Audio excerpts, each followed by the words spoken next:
Assalamualaikum warahmatullahi wabarakatuh. Halo semua, saya Zahra Maulida dengan NIM 28923501111 dengan dosen pengampu Ibu Wina Sari Kusmawaning Tias, SIP SEMM dengan mata kuliah Manajemen Logistik. Baik, di sini saya akan memaparkan materi mengenai administrasi dan organisasi dalam sistem logistik dengan subbab kinerja logistik cermin kemakmuran bangsa. Pengertiannya, transportation. Administrasi dan organisasi dalam sistem logistik merujuk pada keseluruhan struktur pengelolaan, tata kelola, dan koordinasi yang mengatur aliran barang, jasa, informasi, dan keuangan dari titik asal hingga titik tujuan secara efisien dan efektif. Ini mencakup administrasi logistik dan makna kinerja logistik cermin kemakmuran bangsa. Administrasi logistik ini mencakup pengelolaan proses, yaitu perencanaan, pelaksanaan, dan pengendalian aktivitas logistik. Lalu ada sistem dokumentasi. Sistem dokumentasinya di sini yaitu ada pencatatan, pelaporan, dan audit operasional logistik. Lalu ada manajemen kebijakan yaitu implementasi regulasi dan standar operasional. Lalu yang terakhir ada koordinasi lintas fungsi, yaitu dengan sinkronisasi antara berbagai unit dan stakeholder. Makna kinerja logistik cermin kemakmuran bangsa. Di sini ada indikator daya saing ekonomi, yaitu negara dengan sistem logistik efisien memiliki biaya produksi dan distribusi yang lebih rendah sehingga produknya lebih kompetitif di pasar global. Lalu ada pemertaan kesejahteraan. Logistik yang baik memungkinkan distribusi barang dan jasa ke seluruh wilayah, mengurangi disparitas ekonomi antar region. Lalu ada efisiensi ekonomi nasional, yaitu sistem logistik yang optimal mengurangi pemborosan sumber daya dan meningkatkan produktivitas nasional. Lalu ada konektivitas dan integrasi, yaitu dengan kinerja logistik yang baik mencerminkan tingkat konektivitas infrastruktur dan integrasi ekonomi nasional.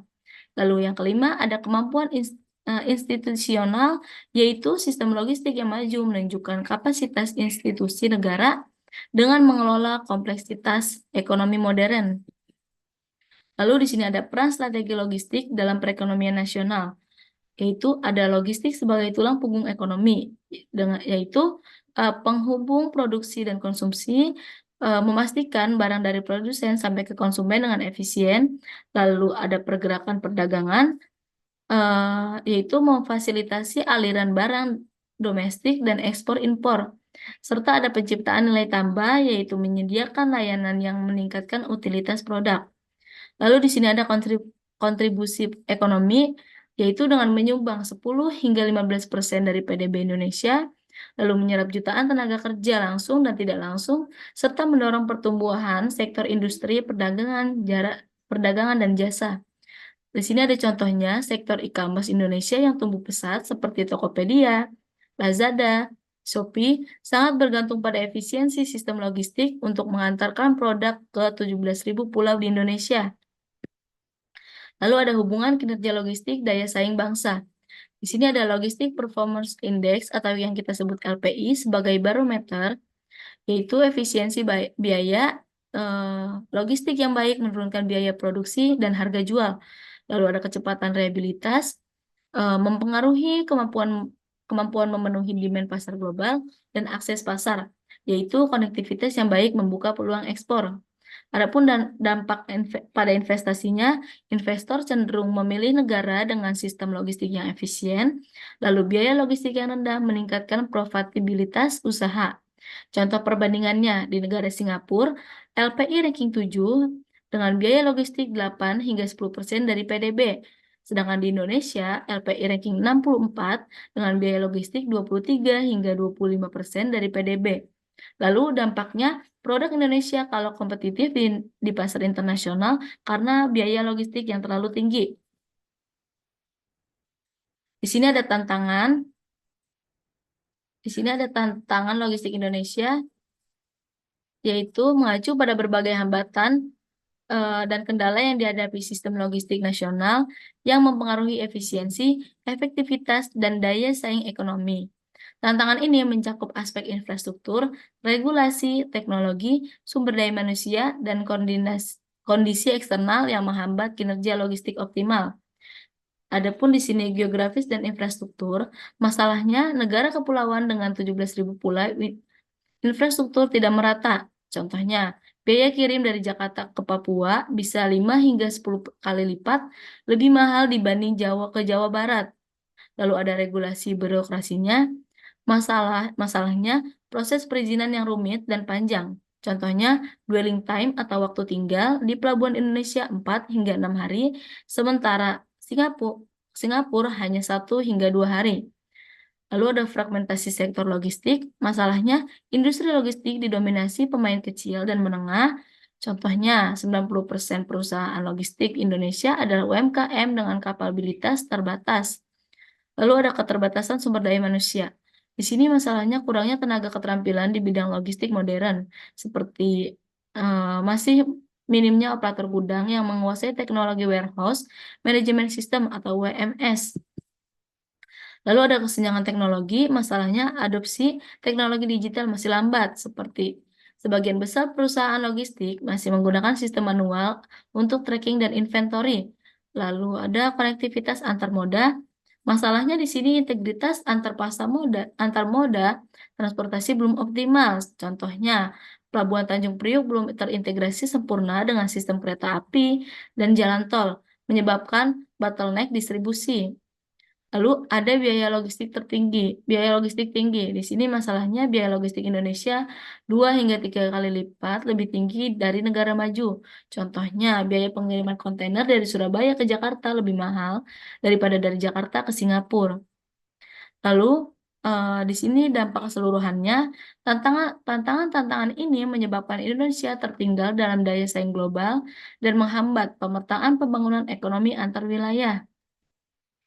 Lalu ada konsep dasar sistem logistik nasional. Di sini, sistem logistik nasional adalah jaringan terintegrasi yang menghubungkan seluruh aktivitas pengelolaan aliran barang, jasa, informasi, dan keuangan dari titik asal hingga titik konsumsi akhir di seluruh wilayah negara untuk mendukung pertumbuhan perekonomian dan kesejahteraan masyarakat.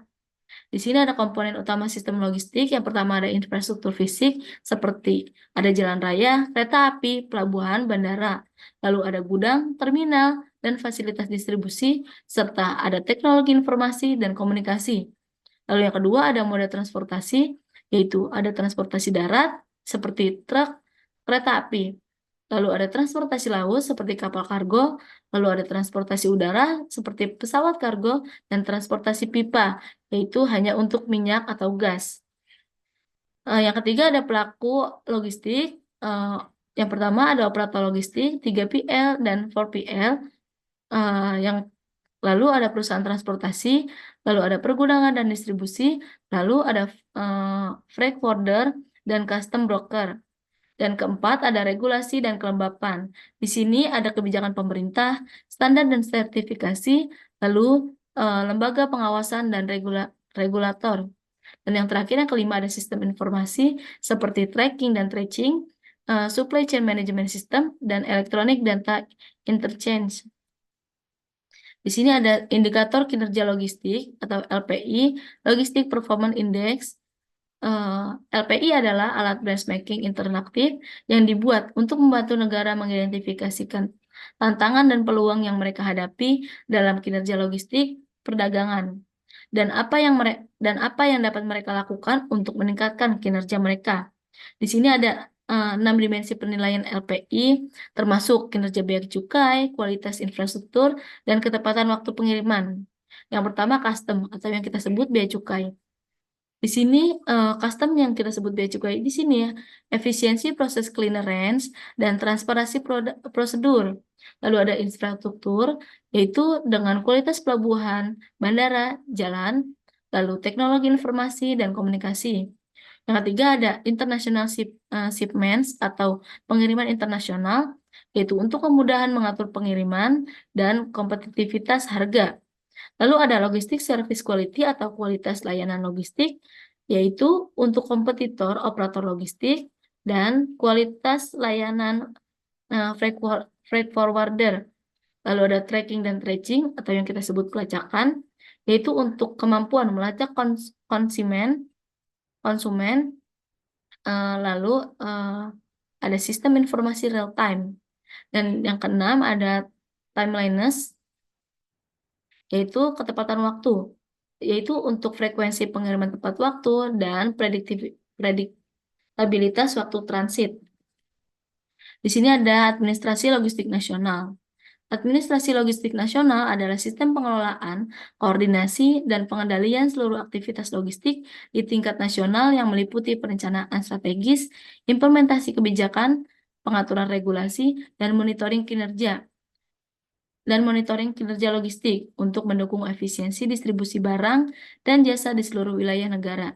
Adapun fungsi utama administrasi logistik nasional di sini ada perencanaan strategis, yaitu untuk menyusun roadmap pengembangan logistik nasional, lalu ada koordinasi lintas sektor, yaitu untuk menyelaraskan kebijakan antar kementerian atau lembaga, lalu ada regulasi dan standarisasi yaitu untuk menetapkan aturan dan standar operasional, dan yang terakhir yaitu monitoring dan evaluasi untuk mengawasi implementasi dan mengukur kinerja. Ada Sistem Informasi Logistik Nasional atau yang kita sebut Siloknas. Siloknas adalah platform digital terintegrasi yang menghubungkan seluruh stakeholder logistik untuk berbagai data, informasi, dan koordinasi operasional dalam rangka meningkatkan efisiensi dan transparansi sistem logistik nasional. Adapun komponen utama Siloknas, yang pertama ada Indonesia National Single Windows, yaitu yang berfungsi untuk portal tunggal untuk proses ekspor-impor. Lalu ada sistem informasi transportasi nasional yang berfungsi untuk monitoring dan koordinasi seluruh moda transportasi. Lalu ada sistem informasi pelabuhan yang berfungsi sebagai manajemen operasional pelabuhan, dan sistem informasi bandara yang berfungsi untuk manajemen kargo udara. Di sini ada organisasi logistik multilevel. Organisasi logistik multilevel adalah struktur organisasi berlapis yang mengintegrasikan pengelolaan logistik dari tingkat nasional hingga lokal, yang melibatkan berbagai stakeholder pemerintah dan swasta dalam sistem koordinasi hierarkis dan horizontal untuk mencapai efisiensi logistik nasional yang optimal. Adapun karakteristik utama pada organisasi logistik multilevel di sini yaitu ada hierarki bertingkat. Fungsinya dari level strategis hingga operasional, lalu ada koordinasi horizontal yaitu antar sektor pada level yang sama, lalu ada koordinasi vertikal yaitu antar level dari nasional ke daerah, dan integrasi publik swasta atau bisa jadi kolaborasi pemerintahan dan sektor swasta. Di sini ada sinergi pusat dan daerah. Di sini struktur organisasinya tingkat pusat atau provinsi, gubernur sebagai koordinasi logistik provinsi, lalu Dinas Perhubungan Provinsi sebagai implementator kebijakan pusat, dan BUMD Logistik yaitu sebagai operator tingkat provinsi. Lalu ada tingkat provinsi, kabupaten atau kota, bupati atau wali kota yaitu untuk koordinator logistik daerah, Dinas Perhubungan kabupaten atau kota yaitu untuk pelaksana operasional, dan BUMDes untuk operator tingkat desa. Di sini ada program tol laut, implementasinya di sini ada program tol laut, yaitu pusatnya menyediakan subsidi dan regulasi, daerahnya menyediakan infrastruktur pelabuhan dan akses darat, lalu hasilnya konektivitas 57 pelabuhan di seluruh Indonesia. Lalu di sini ada implementasi sistem resi gudang, pusatnya standarisasi dan sertifikasi gudang, provinsinya pembangunan gudang regional, kabupatennya fasilitas pengumpulan di tingkat petani. Di sini ada peran swasta dalam ekosistem logistik. Yang pertama, sebagai operator utama, yaitu ada third party logistik atau third PL, yaitu mencakup JNE, JNT, JNT Express, Si Cepat, dan Tiki. Lalu mencakup layanan end-to-end dari pick up hingga delivery. Lalu mencakup market share, yaitu dari 60 hingga 70% pasar logistik domestik. Lalu ada fourth party logistik, 4PL, yaitu dengan integrasi seluruh supply chain dan platform digital seperti kargo, shipper, loge. Yang kedua, sebagai penyediaan infrastruktur, yaitu dengan terminal dan gudang untuk operator swasta gudang modern, lalu transportasi seperti armada truk, kapal, dan pesawat kargo, lalu teknologi untuk penyediaan sistem informasi logistik. Contoh sukses kemitraannya di sini ada contoh dari Jakarta International Container Terminal, modelnya joint venture Pelindo 2 dengan Hudson Port, lalu hasilnya efisiensi dwelling time dari 7 hari menjadi 3 hari. Dampaknya throughput meningkat 300% dalam 10 tahun. Lalu ada tol Pelni swasta, modelnya di sini kemitraan Pelni dengan operator swasta, lalu cakupannya 57 pelabuhan di seluruh Indonesia. Manfaatnya, penurunan biaya logistik 10 hingga 15% di daerah tertinggal. Di sini ada infrastruktur dan konektivitas. Infrastruktur dan konektivitas logistik adalah sistem jaringan fisik dan digital yang menghubungkan seluruh titik produksi, distribusi, dan konsumsi dalam rantai pasok nasional, mencakup sarana, prasarana, dan teknologi yang memungkinkan pergerakan barang, jasa, informasi, dan modal secara efisien dan efektivitas di seluruh wilayah negara. Lalu adapun komponen utama infrastruktur dan konektivitasnya, di sini ada infrastruktur fisik seperti jalanan, pelabuhan, bandara, gudang, dan terminal. Adapun infrastruktur digital seperti sistem informasi, telekomunikasi, platform digital. Lalu ada konektivitas jaringan yang menghubungkan antar node logistik. Lalu ada integrasi, yaitu untuk sinkronisasi antar moda dan antar wilayah. Di sini ada pengembangan infrastruktur logistik. Yang A ada infrastruktur jalanan seperti jalan tol dengan target 30.000 km jalan tol baru dari 2015 hingga tahun 2024.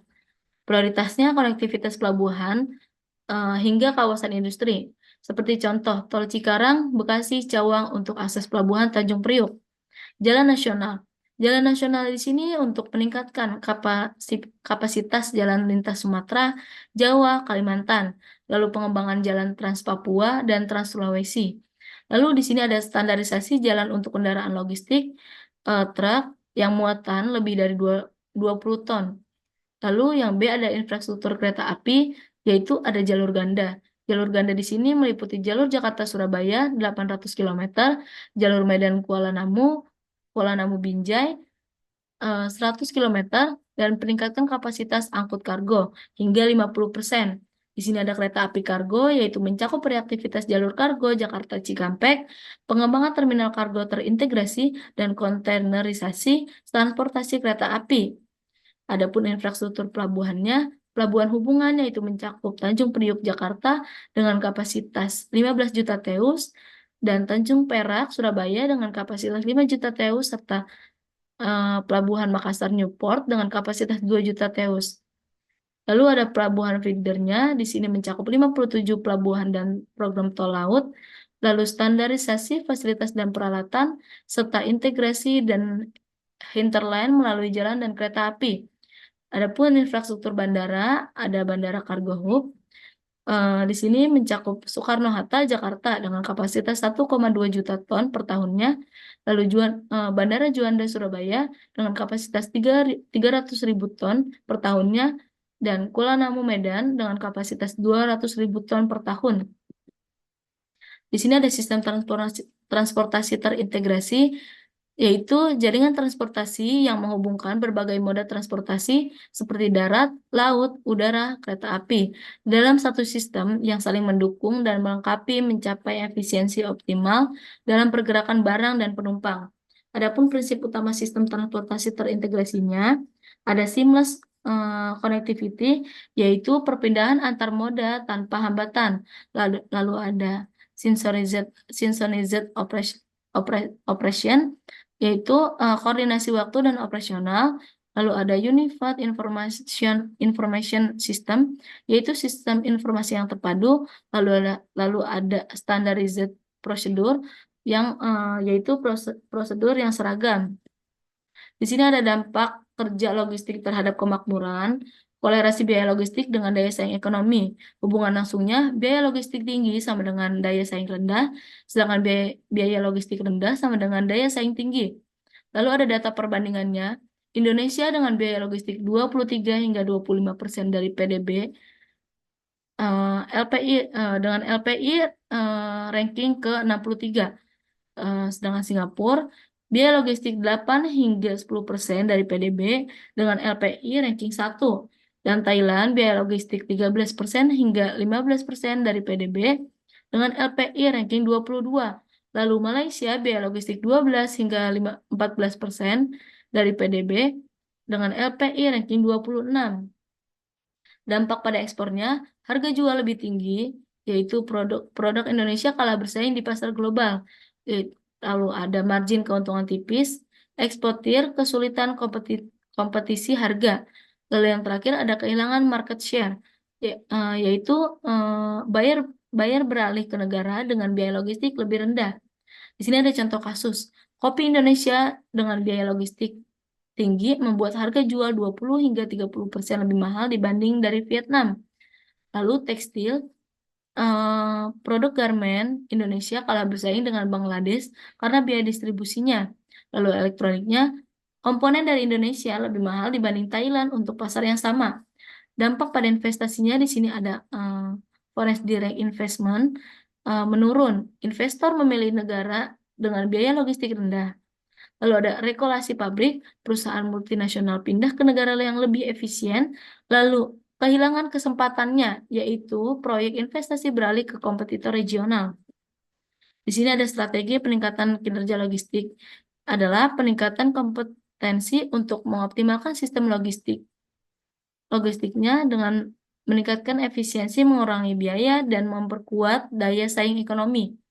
Roadmap pengambilan logistik nasionalnya ada di sini tahap perencanaan dan analisis, yaitu dengan pemetaan kondisi logistik saat ini atau baseline assessment, lalu ada identifikasi bottleneck dan GAP dalam sistem logistik, lalu ada penetapan target kinerja logistik seperti Logistik Performance Index atau LPI, lalu ada penentuan prioritas pengembangan infrastruktur dan koridor logistik. Lalu ada implementasi bertahap, yaitu pengembangan infrastruktur fisik seperti pelabuhan, bandara, jalan, rel kereta api.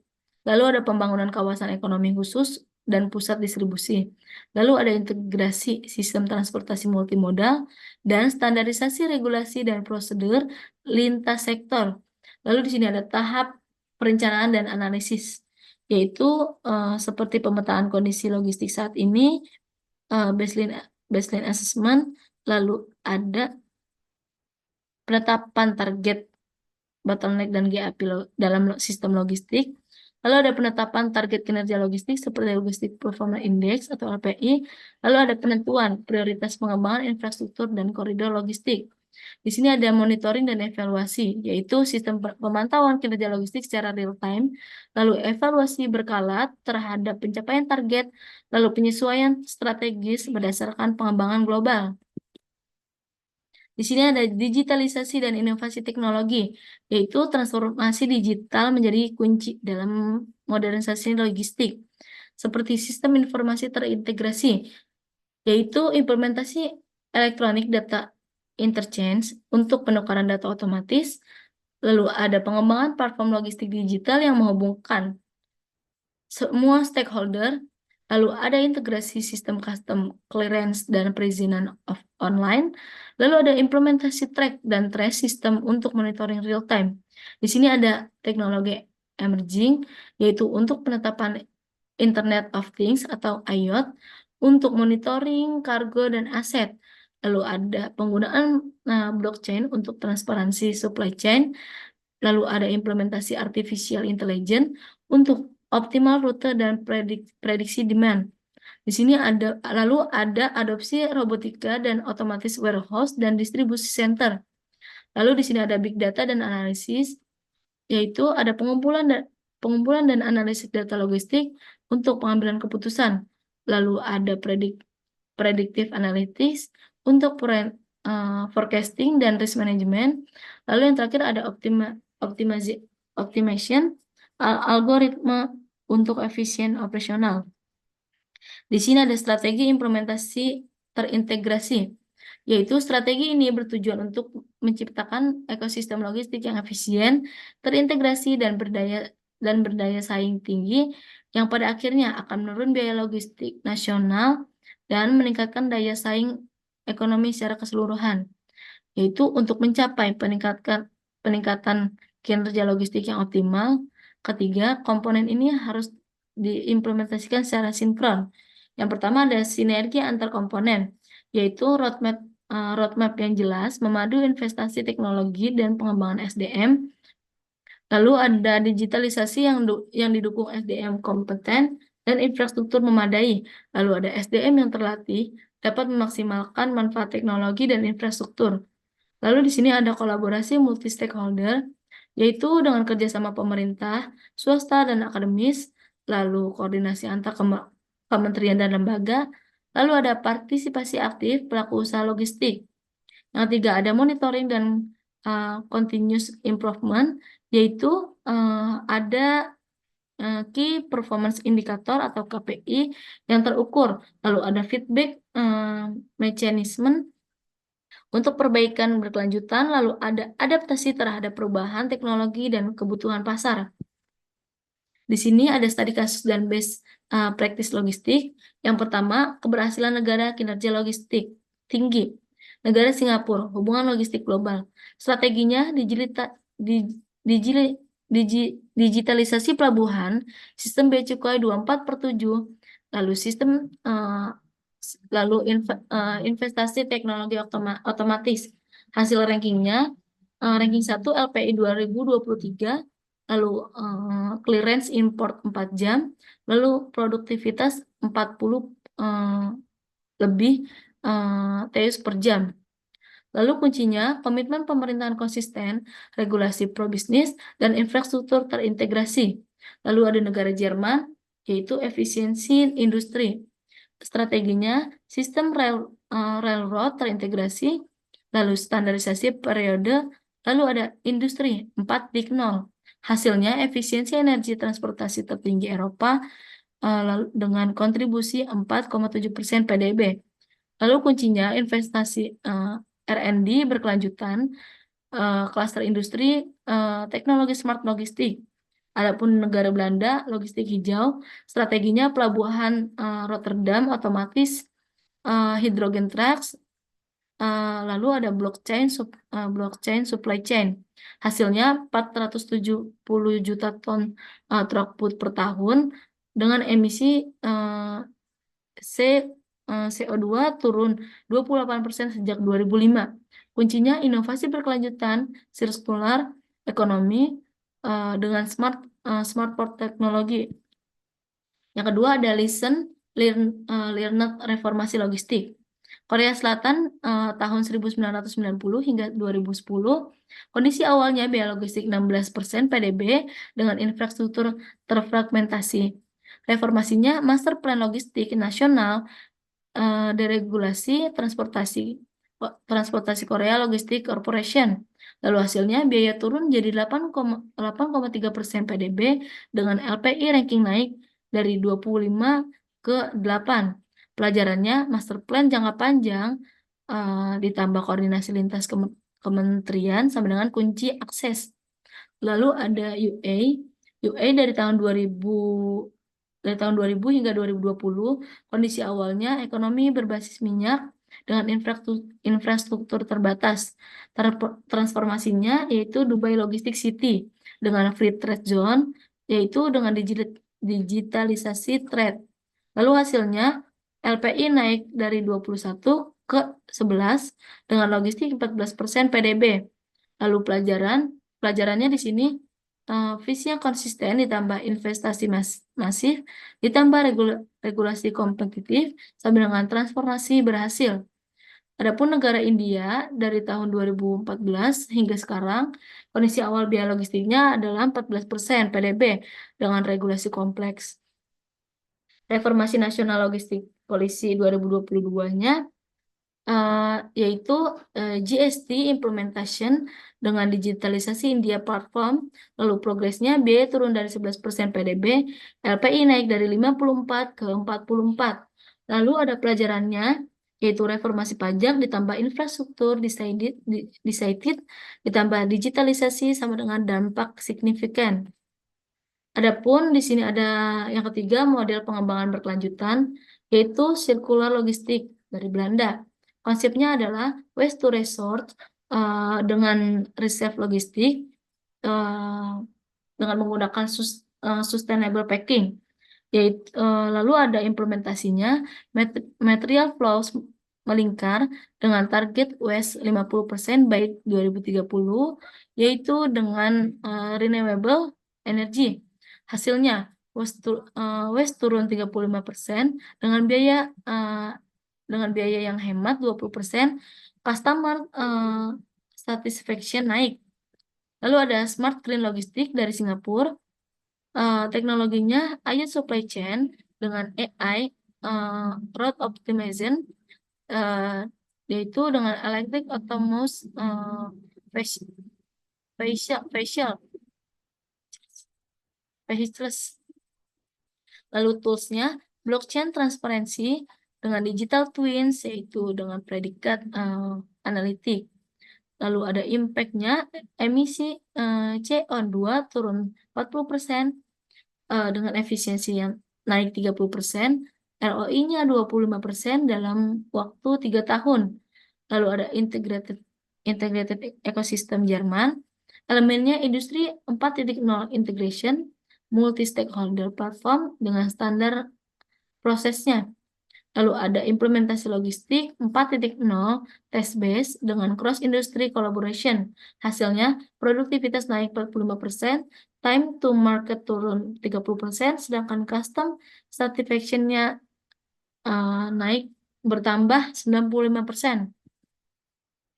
Lalu ada critical success factor pemerintahan, komitmen pada konsisten, regulasi harmonis, investasi infrastruktur, dan koordinasi lintas kementerian. Industrinya kemitraan publik swasta dengan adopsi teknologi digital, dengan pengembangan sumber daya manusia yang standar internasional. Lalu sistemnya integrasi multimedia dengan proses digital yang berkelanjutan lingkungan untuk inovasi berkelanjutan. Rekomendasi Indonesia jangka pendek 1 hingga 2 tahun, yaitu ada implementasi nasional logistik ekosistem, digitalisasi custom dan port operation, dan harmonisasi regulasi lintas kementerian. Jangka menengahnya 3-5 tahun, yaitu pengembangan logistik hub prioritas, lalu ada investasi infrastruktur multimodal, dan capacity building sumber daya manusia logistik. Jangka panjangnya 5 hingga 10 tahun, transformasi smart logistik ekosistem, dan lalu ada positioning regional logistik hubungan, dan sustainable supply chain. Mungkin sekian pembahasan yang dapat saya sampaikan, kurang lebihnya jika terjadi kesalahan ataupun kata-kata yang tidak sesuai, mohon dimaafkan. Wassalamualaikum warahmatullahi wabarakatuh.